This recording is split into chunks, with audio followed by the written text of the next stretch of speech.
Welcome back. We continue our special coverage on Mexico City's metro. It is the biggest metro system, I should say, in Latin America, moving more than 5 million people a day.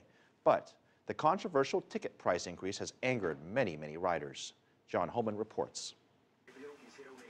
Josefina makes tea for the 3 grandchildren who live with her and gulps down a cup of coffee before leaving their small 2-room apartment and beginning the long journey from the very outskirts of Mexico City to her work as a cleaner.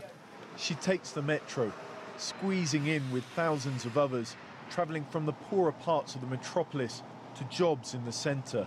For many of its 5 million users, it's the most or only affordable means of transport. It's just become more expensive. The price of a ticket has increased by over 60%, leaving Josefina struggling to find the money to transport herself and her family. I have to make sure the children have got enough money to travel to school, and that means sometimes I have to miss work because I haven't got enough to get there. The price hike is from just 25 to 40 cents, but it's angered many and prompted large-scale protests in which passengers have jumped turnstiles and students have harangued the authorities. The metro is heavily subsidised. Over half the real ticket cost is still paid by the Mexico City government. But the majority of passengers are working class, and they see it as a responsibility of the government to keep the price within their means. Joel Ortega, the metro director, says the extra revenue is desperately needed.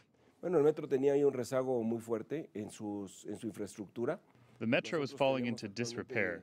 We've got 105 trains not working. It has to be now that we try to recover the metro and make sure that at the end of this administration, it's working 100%. Josefina has heard those sentiments before. She says raising metro ticket costs in the past has not meant better service or even a place to sit. I don't think it will get better. Now it's worse than it was in the past. It takes longer to get on a train and they get really full. I asked Joel Ortega how metro authorities plan to help Josefina and those who are struggling to pay the difference. We started a program in which people in certain situations don't pay the increased price, so there shouldn't be anyone who says they can't pay the difference and can't go to work.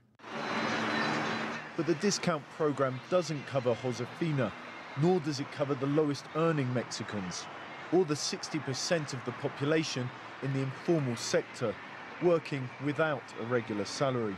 Still, the metro costs only a fraction of those in most other capitals. I put that to Rolf Siegel, an economist who's been studying metro prices. Even with the rise, it's only going to be 40 cents. It's not a big deal, no? Before the increase from 3 to 5 pesos, Mexico City was like more or less on an average cost level on a global scale. And now with the increase to 5 pesos, Mexico City has the most expensive metro system within the OECD and within Latin America,